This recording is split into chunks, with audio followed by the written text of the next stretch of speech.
حضرت عائشہ کو اولاد کیوں نہ ہوئی؟ کہ حضرت عائشہ صدیقہ بانجھ تھی۔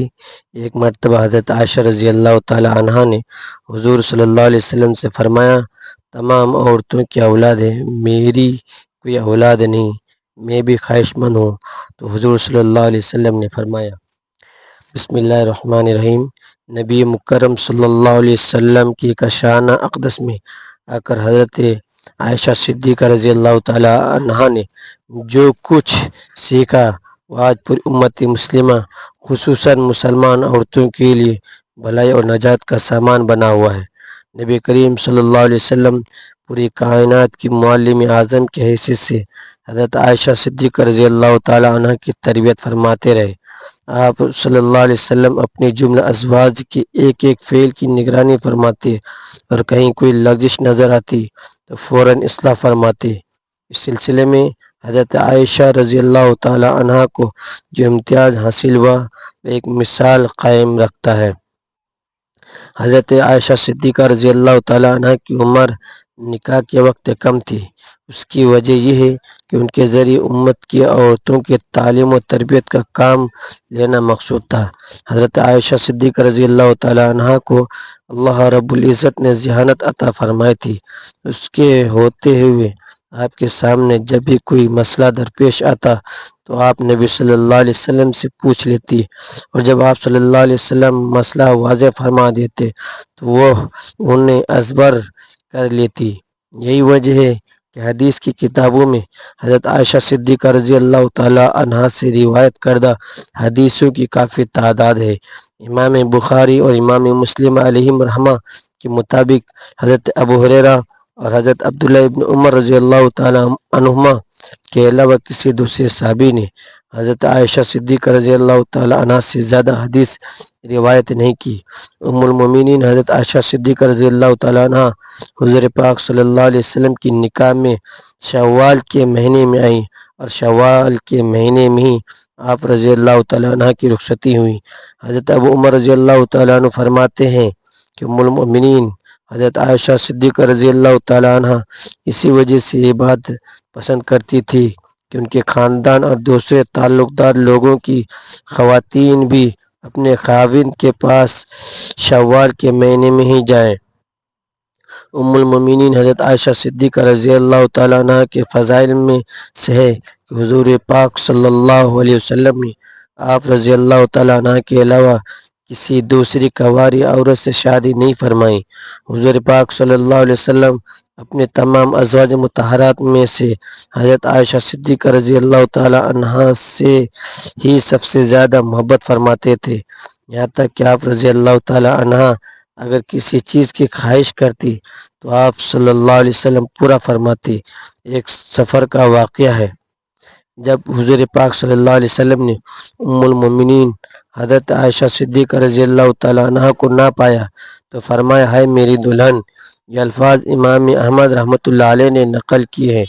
حضرت عائشہ صدیقہ رضی اللہ تعالیٰ عنہ دین کی بہت بڑی عالمہ اور فصاحت کی دولت سے مالا مال تھیں، نیز آپ رضی اللہ تعالیٰ عنہ نے رسول اللہ صلی اللہ علیہ وسلم سے بکثرت احادیث روایت کی ہیں۔ آپ رضی اللہ تعالیٰ عنہ عرب کے تاریخ اور اشعار کی بھی بہت بڑی عالمہ تھی۔ یہ وجہ ہے کہ صحابہ کرام اور تابعین کی بہت بڑی جماعت میں آپ رضی اللہ تعالیٰ عنہ سے حدیث روایت کی ہے۔ نبی کریم صلی اللہ علیہ وسلم نے حضرت عائشہ صدیقہ رضی اللہ تعالیٰ عنہ کے لیے 2 راتیں مقرر فرما رکھی تھی، ایک ان کی اپنی اور ایک حضرت ام المومنین حضرت سودا رضی اللہ تعالیٰ عنہ کی، کیونکہ وہ بوڑھی ہو گئی تھی۔ انہوں نے اپنی باری بھی حضرت عائشہ صدیقہ رضی اللہ تعالیٰ عنہ کو دے دی تھی، یعنی حضرت عائشہ صدیقہ رضی اللہ تعالیٰ عنہ ام المومنین حضرت خدیجہ الکبریٰ رضی اللہ تعالیٰ عنہ کے بعد ازواج میں سے خوش قسمت ترین ہیں کہ انہوں نے اللہ کے نبی صلی اللہ علیہ وسلم کے ساتھ اتنی زیادہ قربت نصیب فرمائی۔ حضرت عائشہ حضور صلی اللہ علیہ وسلم کی رفاقت میں تقریباً 8 سال یا 5 ماہ رہے، لیکن اس تمام عرصے میں آپ رضی اللہ تعالیٰ عنہ کے ہاں کوئی اولاد نہ ہوئی۔ نبی صلی اللہ علیہ وسلم کے صاحبزادے جناب سیدنا حضرت ابراہیم رضی اللہ تعالیٰ عنہ کی ماں حضرت ماریہ قبطیہ رضی اللہ تعالیٰ عنہ کے بطن اقدس سے پیدا ہوئی تو حضور صلی اللہ علیہ وسلم کی تمام بیویاں رزق کھانے لگیں اور انہیں یہ بات گراں گزری۔ حضرت ابو جعفر رضی اللہ تعالیٰ عنہ سے روایت ہے کہ رسول اللہ صلی اللہ علیہ وسلم کچھ دنوں تک حضرت ماریہ کے پاس نہ گئے کیونکہ آپ صلی اللہ علیہ وسلم کی باقی ازواج پر وہ گرا گزری تھی، ان پر رشک کھاتی تھی، مگر ان سب میں سب سے زیادہ رشک حضرت عائشہ رضی اللہ تعالیٰ عنہا کو تھا کیونکہ وہ بے اولاد تھی، انہیں اولاد کی شدید خواہش بھی تھی۔ حضرت عائشہ رضی اللہ تعالیٰ عنہ فرماتی ہیں جب حضرت ابراہیم رضی اللہ تعالیٰ عنہ پیدا ہوئے تو رسول اللہ صلی اللہ علیہ وسلم ان کو لے کر میرے پاس آئے اور فرمایا اے عائشہ میرے ساتھ ان کی شباہت تو دیکھو، یہ میرے ساتھ کتنا ملتا جلتا ہے۔ تو میں نے کہا مجھے کوئی شباہت نہیں دکھائی دیتی۔ فرمایا کیا تو نے اس کے گورے رنگ اور گوشت کو نہیں دیکھا؟ میں نے کہا جو دائی یا اونٹ کے دودھ سے پالا جاتا ہے وہ گورا اور موٹا فربا ہوا کرتا ہے۔ اس کے بارے میں ایک اور روایت بھی موجود ہے جس میں الفاظ ہیں حضرت عائشہ رضی اللہ تعالیٰ عنہ نے عرض کیا جس سے بھیڑ کا دودھ پلایا جائے وہ فربا اور گورا ہوتا ہے۔ ام المومنین حضرت عائشہ رضی اللہ تعالیٰ عنہ نے یہ کیوں فرمایا؟ جس کے بارے میں محمد بن عمر کہتے ہیں کہ رسول اللہ صلی اللہ علیہ وسلم کی چند رات بھیڑ بکریاں حضرت ابراہیم رضی اللہ تعالیٰ عنہ کے واسطے مخصوص تھی، ایک اونٹ کا دودھ بھی انہی کے لیے خاص رکھا تھا۔ یہی وجہ تھی کہ ان کی والدہ کا جسم بہت اچھا تھا۔ ناظرین یہاں پر آپ کو ایک اور اہم بات بتاتے چلیں، حضرت عائشہ صدیقہ رضی اللہ تعالیٰ عنہ کی کنیت ام عبداللہ تھی، لیکن عبداللہ آپ کے اولاد نہیں تھے بلکہ آپ کے بھانجے تھے جو کہ حضرت عبداللہ ابن زبیر رضی اللہ تعالیٰ عنہ ہے۔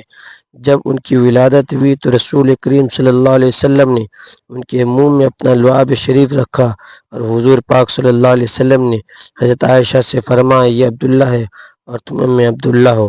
حضرت عائشہ رضی اللہ تعالیٰ عنہ فرماتی ہیں اس کے بعد اس سے ہمیشہ میری کنیت ام عبداللہ ہی رہی جبکہ میری کوئی اولاد نہیں تھی۔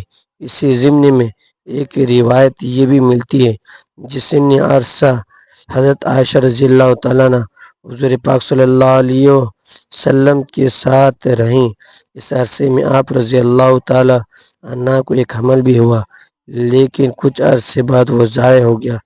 شاہ راہ بخاری امام احمد بن محمد قسطلانی رحمۃ اللہ علیہ نے نقل کرتے ہیں اس بات کی کوئی اصل نہیں ہے۔ آپ کو ام عبداللہ صرف آپ کے بھانجے کی وجہ سے کہا جاتا ہے۔ ایک دن آپ رضی اللہ تعالیٰ عنہ نے عذرائے حسرت حضور صلی اللہ علیہ وسلم سے اس بارے میں عرض کی اور خواتین نے تو اپنے سابقہ اولادوں پر اپنی اپنی کنیت رکھ لی ہے، میں اپنی کنیت کس کے نام پر رکھوں جبکہ میری کوئی اولاد نہیں؟ تو رسول اللہ صلی اللہ علیہ وسلم نے فرمایا تم اپنے بھانجے عبداللہ کے نام پر اپنی کنیت رکھو جو کہ تمہاری بہن اسما بنت ابی بکر عبداللہ بنت عوام سے بیٹے ہیں۔ بس تب سے آپ کو ام عبداللہ کی کنیت سے پکارا جانے لگا۔ دعا کہ اللہ پاک دین اسلام پھیلانے کی ہماری اس کاوش کو قبول و منظور فرمائے، اس سے ہمارے لیے اجر عظیم اور ہمارے صدقہ جاریہ کا باعث بنائے، آمین۔ ناظرین کمنٹ باکس میں اللہ تعالیٰ کی 99 ناموں میں سے ایک نام ضرور ٹائپ کریں۔ ویڈیو اچھی لگی تو ویڈیو کو لائک کریں، شیئر کریں، چینل کو سبسکرائب کریں۔ اگلی ویڈیو تک کے لیے اجازت دیجیے، اللہ حافظ۔